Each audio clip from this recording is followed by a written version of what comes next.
Welcome, everybody, to the Notorious OTB, brought to you by the Sports Gambling Podcast Network. And, folks, as always, it's all good, baby. It was all a dream.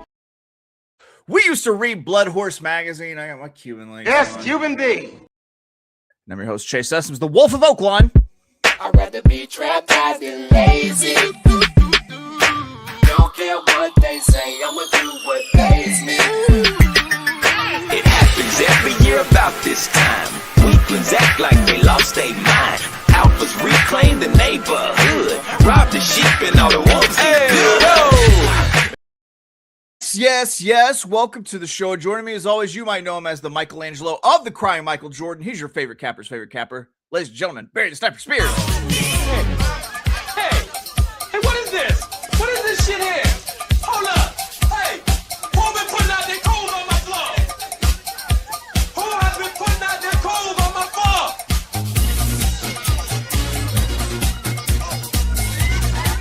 Hey. Have you people ever heard of toasters? I think it's the coaster. No coaster is pretty, because those might be like family heirloom table, Well, if the coasters are there, like they're visible, I would assume that you should be using them.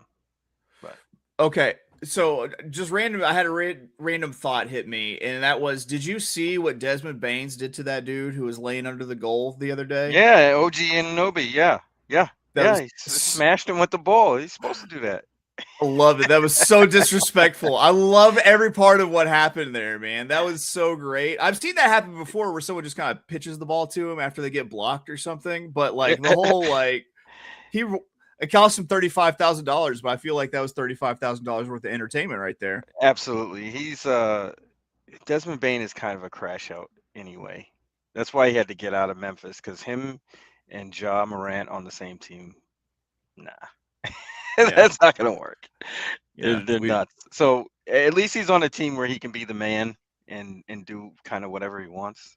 He doesn't have to show up more armed than the other guy that plays on his team. Exactly. He doesn't have to bring the grenade launcher or, anything like that. Well, I've rarely watched the NBA, but that's some NBA I can get behind. But Barry, it's Wednesday, and on Wednesdays, Barry and I, we offer up nothing but our best. That's right. It's time for Wednesday Best Bets. Barry and I are turning our attention to the Sniper's stomping grounds, Tampa Bay Downs. We've dug through this Tampa Bay Wednesday card from the rooter to the tutor to find our very best bets on the card. Let's pull up some past performances. Sure. We're talking Tampa Bay Wednesday, the 10th of December, year of our Lord, 2025. Post time for the card is going to be 12:20 p.m. Eastern, 11:20 a.m. God's time, 9:20 a.m. Pacific time. Alan's Pacific Coast. And Barry, you are actually going to be kicking it off. Because your best bet starts in race 2. We're talking 6 furlongs. We're talking $10,000 claiming on the dirt. Barry, what are you doing here? How are you getting so spicy? Yeah, I figured we could start it off early with somewhat of a best bet.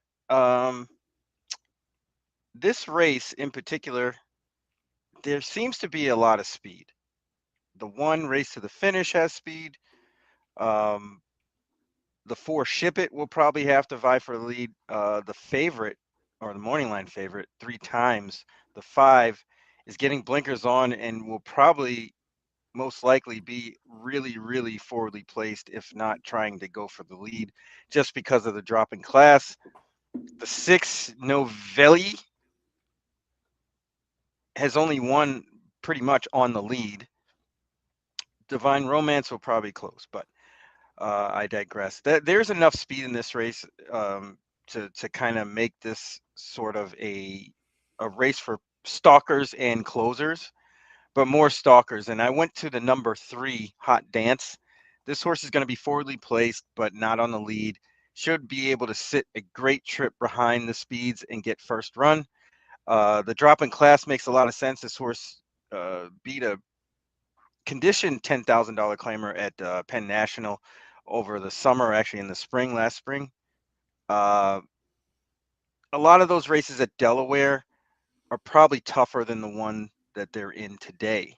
So we're going to go with Hot Dance, $10 win bet on number 3, Hot Dance in race 2. And we're also going to do a $5 daily double with Hot Dance on top going into race 3, which is a maiden claimer, 16,000 going, a mile and 16th on the turf course.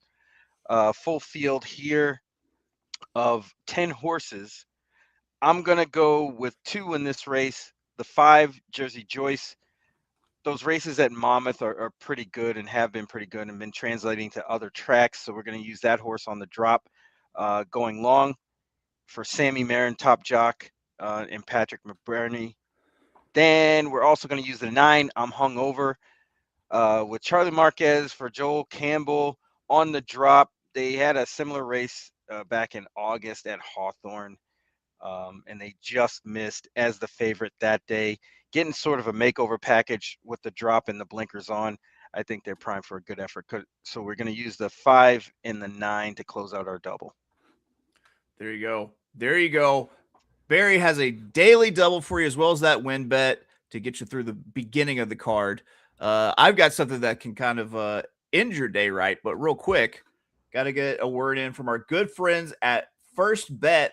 Go to firstbet.com. That's the number 1, stbet.com, and sign up with them and get a $250 sign up bonus when you use promo code NOTB250. You unlock a $25 bonus for every $100 you bet over your first 60 days, up to a max bonus of $250. So remember, go to 1stbet.com, sign up with promo code NOTB250.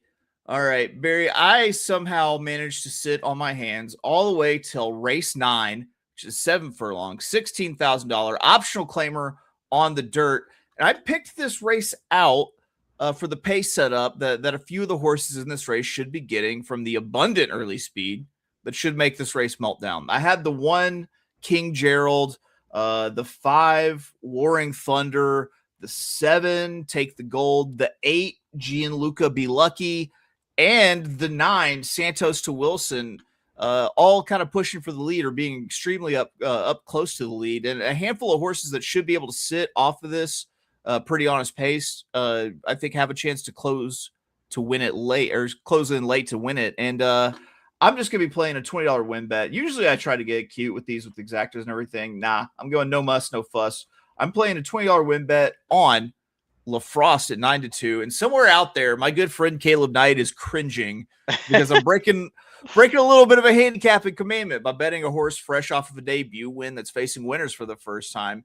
But if you watch the replay of LaFrost's maiden breaking score at Monmouth this summer, then you see a really professional horse that not only won on debut in the maiden race coming from off the pace, he was able to win after being in between horses and having to look another horse in the eye in the stretch, and showed a lot of heart, turning that horse away and then catching the eventual second place finisher to win by a head. Terry Pompey has this one following a similar workout pattern before the last out race. And this one has a bullet work over the local surface, followed by some slow workouts leading into this race. And the workout on the 13th of November, that was a bullet where he was the fastest work of 45 horses on that day. And Terry Pompey isn't the best trainer with horses winning last out, but she's not a 0% trainer with horses who won their last out start.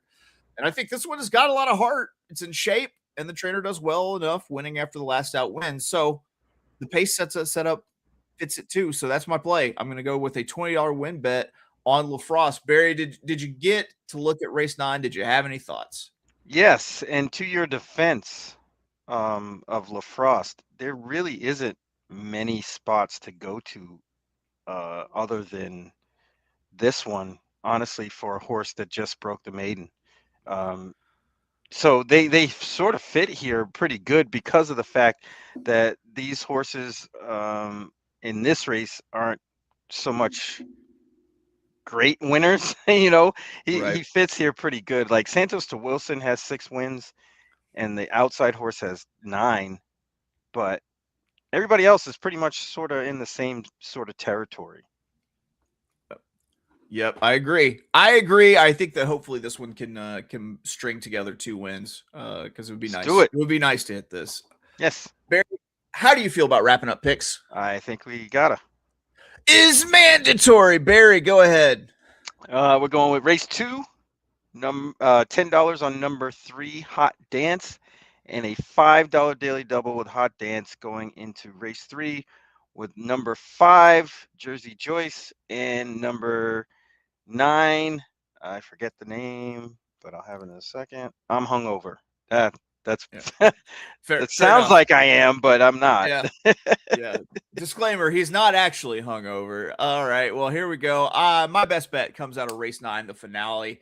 I usually get a little cute, not getting cute today, just focusing in on a $20 win bet on the number 4, LaFrost, 9-2 on the morning line. Barry, what you got going for the rest of the day? Not much. Trying to stay warm. It's a little cool here today in Florida, so I'm laying low and probably be like one of those iguanas. You know, when it gets cold, they stop moving. I'm gonna stop. I can imagine you just like falling off the couch, just like rolling off. Absolutely, that's exactly what happened. Yeah. All right. Well, that's going to do it for us here at the Notorious OTB, brought to you by the Sports Gambling Podcast Network. We'll be back tomorrow with our Thursday big show at 2 p.m. Eastern, 1 p.m. God's time. We're talking the opening Saturday at Oaklawn Park. I'm excited. Oh, yeah. It's in the name. Let's get it. We will see you then. Let me find something to write out on. I got it.